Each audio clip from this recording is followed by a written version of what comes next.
sekuyasifakazela lokho namhlanje ukuthi ngempela wala Ward 14 and bukhona emzabalazweni ngoba okunye kuwa bengikubuza uzothola mhlawumbe inkulumo iyaphambana kodwa sengiyathola yonke into eyayikhulunywa yamanye ama leaders nawo ukhona kuyona mosubalo ma7 obhuti Mthokozi bonke nalabo abanye abafowethu abadala sesibabiza ngama veteran na because thina besikhula phambi kwabo and besiniwa ibona i-direction sincela kubona sibancane thina sasilapha phesheya kwesokundi manje nobhuti Mdu abantu ngiyakhumbula insizwa nje ihlala ishabasheka namabhukayo sasibiza ngoAdons umzobo yes insizwa lezi ezazingapheli imoya no Mastesh kona lo wakuthiwa Mastesh sikhule phambi kwenu buthuthuka siyayiqhenya simbona nibambile yathi siwaye namhlanje ngeke ngisho ngithi ngeke sikwazi ukugive up yize noma sibone ukuthi manje kunalento onga understand because abantu abaningi banalento ukuthi manje sebebuka ngenye indlela ukuthi hayi ayikho lento kwashwacima nawu mina sengizohamba nobani but ngithi mina ake siyibuke ukuthi isukaphi because mokhuluma ngo-ANC is not about South African National Congress ithi ANC African National Congress eyasezweni lonke lase-Afrika so masikhuluma ngokuthi njengoba uchaza khona nabanye abafowethu abachaza bahamba obhaca kolusaka yabona so njengoba sikhuluma ngobaba Kenneth Kaunda yabona uzile iAfrica yonke not iSouth Africa kuphela so lezo zinto sithi ke njengokubeka kwi-youth lekhulayo siyabonga kakhulu lamazwi wabekayo ukuthi mhlambe abeke benza isibonelo kunina ngoba naningazi nilalele koma ukuthi ayisiyohlangana manje siyo strategize ngeinto ezithize siyokwenza ukuthi especially njengamanje ngibona ngathi ayazi nokuthi lidume liyaphuma noma liyashona lidumaphi because ngibona ngazi ukuthi into abayenjoya kakhulu lezi efana abagcina ngazo zobumnandi kanti iseyinto indlela njengoba esho uMandela it's a long walk to freedom abayiqalile abayiphethanga but abayoyiphetha ngicabanga ukuthi abahola abaqhamuka kuyiyouth ake sibuyeke laba kusibeka singakavali ngoba khona leli ngifuna ukungilaphe kuyona mhlasimbe njengamanje mawuqhathanisa isikhathi esidala ebuholini obukhona kuze kuzofika kulo buholo njengamanje imapha ama-advice ongawanikeza ama-comrade because yesibone kwesinye isikhathi ukuthi kube nalezo zimo zokuthi sekhona lezi zinto zama-camps khona uthola ukuthi ubani mhlawumbe uhamba nobani abanye abasahambi no-ANC uthola ukuthi ubani uhamba nobani okay that's fine because izinto ziyaguquguquka mhlasimbe kuleso simo esinjalo imuphi umbono owakhayo kuma-comrade ukuthi noma ngathiwa kukhona izimo esifika kuzona ezifana nalezo ukuthi sibuye sinyathela no-boss mhlambe ekuthenini kodwa sibuye sibheke phela ukuthi masilida sisayilalela yini izigi zomphakathi emva kwethu ukuthi usasilandela yini uma sisixubana sesingasabhekani mhlambe kupho ama-advice ongasinika kuwona because ngiyakuthola ukuthi usumdala usuyi-veteran kulezi zinto zika-ANC. Mfowethu Nambi sithe uma singena office ngo-1994 kwasho ukuthi ukungena ka-ANC entabeni zombuso kuza nezikhundla izikhundla kuhulumeni izikhundla kumasipala izikhundla emphakathini lezi zikhundla ke ziyaholela so okudale ukuthi bese inet yavuleka ngalesikhathi inet ivuleka mfokamBonambi kuvele kwagalakadela nombani kwagalakadela noShaka ngoba amanet abengasekho yeah yazi ke nawe makungena uShaka ukuthi kwenzakala so ke kuzwa kahle kube sekufika isikhathi ke la khona abantu uANC usuhluleka ukwamukela uhlobo labantu abane vision kaANC ngaphakathi kaANC kwase ngena nje nombani abantu ababeza ngeenhloso abanye becross the floor yes but kakhulukazi abantu ababefika ngoba beze ngenhloso yokuthi bazele impilo zabo kodwa njengamunye abazele inhloso kaANC. By the way Mr Mbonambi ANC inhlangano enhle kakhulu kangangoba akudingi nanokuthi uzusho ukuthi abantu kufanele ukuthi bayiphathe kanjani umtshele ukuthi kufanele uyiphathe kanjani ANC unazo zonke lezo nama guidelines iyasiguide ANC ukusho konke lokho kunama factions nje lama group amaqembu ka-ANC uyasho ukuthi awuyifuni leyo ngoba sihambile saya ku conference eNazareth safike sakubeka sasho ukuthi zikhona zonke lezi zinto sayibeka zonke inkinga esinazo phakathi sasho futhi ukuthi lezi inkinga kufanele zilungiswe sasho futhi ukuthi kufanele zilungiswe kanjani ANC usukhulumile ke lapho yikho ngeke ngithi mangikhuluma nje nabanye masiyikhulumela bathi abantu hey ANC have divided mina hayi kodwa mina ngifisa ukungavumelani naleso statement ngoba into yenza ukuthi ngisho njalo angikhumbuli la khona kukhona mhlawumbe ama-comrade amabili e-ANC abanga into eku-constitution ye-ANC noma eyipolicy ye-ANC imanje nje la khona sibanga into ka-step aside kodwa nayo futhi engafanele siyibange ngoba i-conference iyasilapha ukufaka senzeni ngalento ka-step aside abantu ke sebengakhulumelanga kwama-opinions abo naloku kwama-faction kodwa nokuyivikela bona nokuvikela abantu babantu abakholelwa kubona kodwa u-ANC njenge-organization ngoba phela uma sekukhuluma i-conference awukho umlomo ngale we-conference i-conference iyona highest decision making board of the ANC uma ngabe sikhulumile ukuthi uma ngabe ukuthi wena Mbonambi uyimember ye-ANC in good standing kodwa ube kwamacala noma ngaba walihlobo luni ngoba phela kufanele ukuthi ubuyele eceleni uhambe uyolungisa inkinga zakho uzithi mase iphela inkinga bese uyabuya siqhubeke sisebenza ngoba sibalekela lento leyo ukuthi kuthiwe u-ANC ucorrupt uma ngabe uthi u-ANC ucorrupt kusho ngamanye amazwi uqonda ukuthi bonke ama-branches ka-ANC ya-corrupt uyayibona lonto ngoba ukuthi u-ANC because phela u-ANC ya-branches u-ANC uyiwona akha u-ANC so-ke kwakubalekelwa leyo nto ukuthi-ke kungathiwa akushiyo ukuthi ama-individuals ngabe wena u-corrupt iba corrupt wethu ungabi corrupt lapha ka-ANC bese wehla ne-ANC ushone nayo phansi ecaleni lakho ube ngathi ne-ANC nayo inecala kanti wena unecala wena buyele eceleni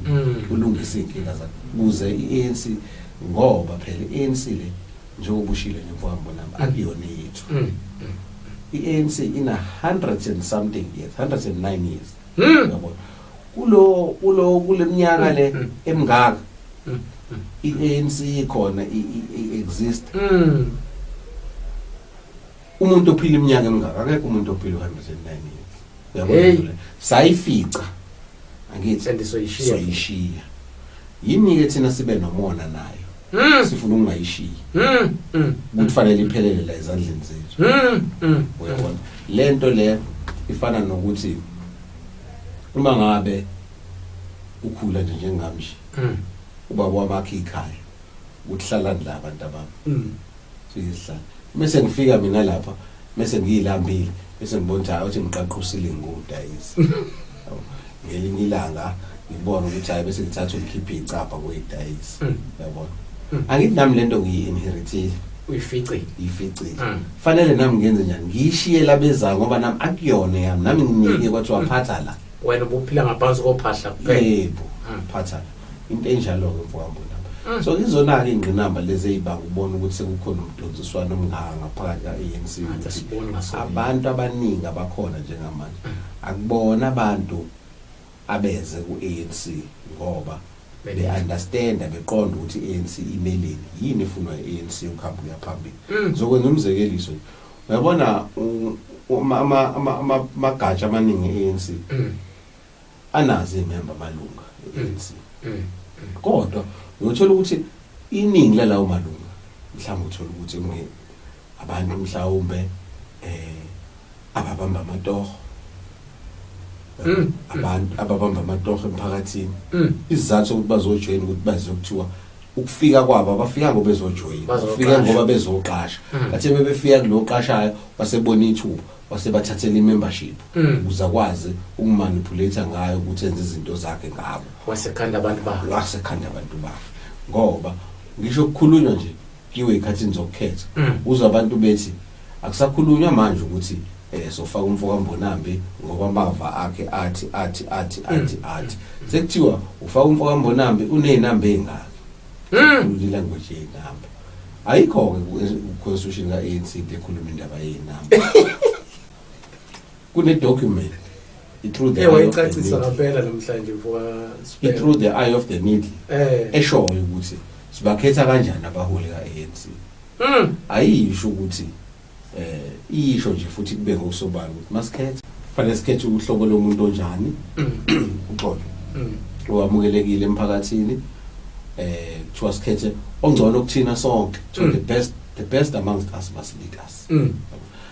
izinto ezinjalo so ke sibe nenkinga ke njalo ngizona ke inkinga esihlangabezana nazo ingqinamba ka-ANC nakho ukuthi njengoba ngike ngachaza ukuthi lento leyo uhulumeni isiza ke nendaba yemali so sekukhunike manje ukubona ukuthi ubani oyimember ubani ongayona imember ngoba yabona mina ngeke ngisho mfowabo nami mase ngikhuluma sikhulubela nabantu mina ngitshela umuntu ukuthi angirecruitwanga mina ngajoyina yabona ngoba umuntu orecruitiwe ke kuhle kona ukurecruit jamenyo yebo ngoba usuku umemeli ukuthi awuzoza la uzobona nangeyabona abese ke manje uyahlupha ngoba usuke ngabe satsheleka kahle kanti uma uyijoyinele wena nje usuke ngoba kukhona into oyibonile wayithanda kanti uma ngabe umenyiwe usuke nawe uza kuthiwa hayi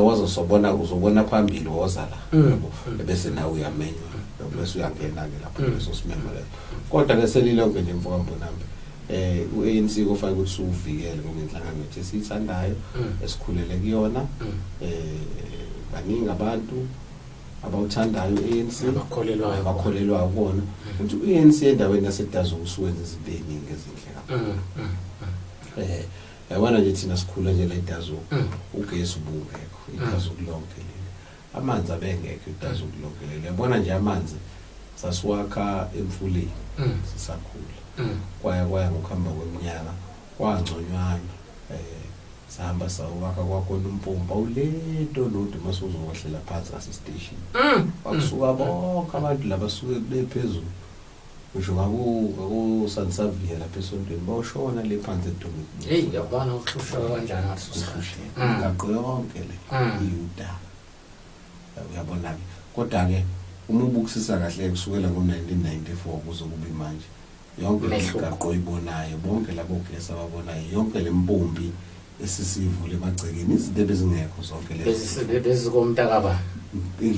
bezikomntakaba ngobimbali ugesi bimbali imiza inogesi ngoba kwaba nomzana laba abakwaziyo ukuthi bahlangane noma mhlawumbe unomzana makuthi ngathi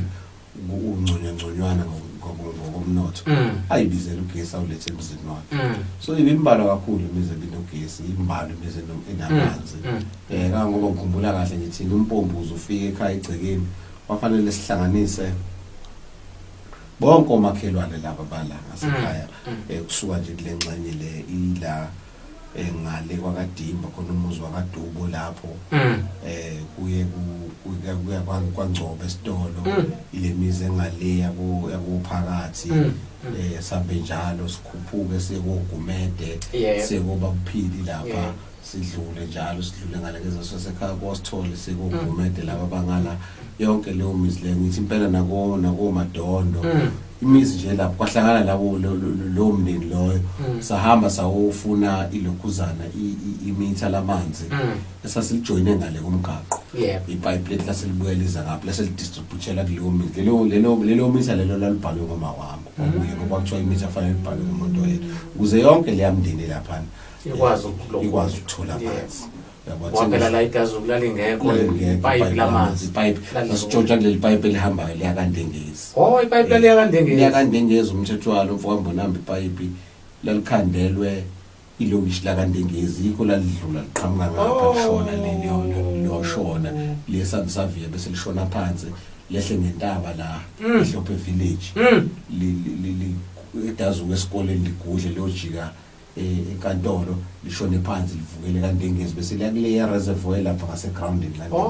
umthetho laliya lapho kuphela yes it doesn't ukusithola lapho ukusizana sesihambe ke sesifaka ke sesiphotshoza ke lapho ukuze sikwazi ukuthi sithole amanzi nobaba umncwabeke nabo ke bayenza okwabo ke ngalabe nokwambanjwa ukuze nabathola amanzi so ke isase umphakathi nawo osondelene ukwazi ukuhlangana wenza izinto ndawonye so ke isinkulu kakhulu intuthuko esiyenzele endaweni yaseDazulu emva through ANC kodwa ke phela kuyoba nzima ekengene encane ukuthi bakubonele ngoba wabe usuzalwe vele ugesi ukhona nomgaqo ukhona awusakubona konke sekulula akho soko lingenasiko but ke engishona ukuthi ke mfoka Mbonambi ke ulusha la namhlanje nake ilona ke oselisele nengcapha yokuthi lufune ukuthi lona njengamanje yiziphi ingqinamba abanazo bese ukuthi kulezo ingqinamba zabo mabe sebeyiboye ngoba phela angeke uyenze inkinga ungaka identify problem exactly kuba identify ukuthi iziphi inkinga abanazo ngasikhathi be identify inkinga abanazo bese behlangana balwe nalezo inkinga ukuze phela kuthi kusasa bakwazi nabo ngoba ngiyakholelwa kulesisho esithi generation negeneration fanele ibe nento eyokhunjulwa ngayo njengoba siloko sibana lezi zinto zama secret 21st century zonke izinto nje zihamba ngegeneration ngithi uyabona nje ngokhuluma ngegeneration ka1976 kunento abakhulunjulwa ngayo umkhuluma ngegeneration yama 80s thina ngokukhula kwethu kunezinto nathi esakhula kanye nabo esiyokhunjulwa ngazo yes sengisho ukuthi ke nabo ke laba bamanje nabo fanele bakulwele ukuthi babe nezinto ngaphandle kokulindela ngoba sekunalento yokulindela kakhulu ukuthi abantu sebefuna ukwenzelwa manje bafuna ukwenzelwa yonke into bathi uhulumeni yes so engisho ukuthi ke kufanele ukuthi nabo babheke izinto babheke ingqinamba ikakhulukazi kakhulu bombonamba bagxile kulento yemfundo imfundo ke akusho ukuthi uma uthi kulento yemfundo ukhuluma ukuthi abantu abahambe esikoleni bathola amajazi ema-university bese uzothi ke iyona mfundo esikhuluma ngayo imfundo iyinto ebanzi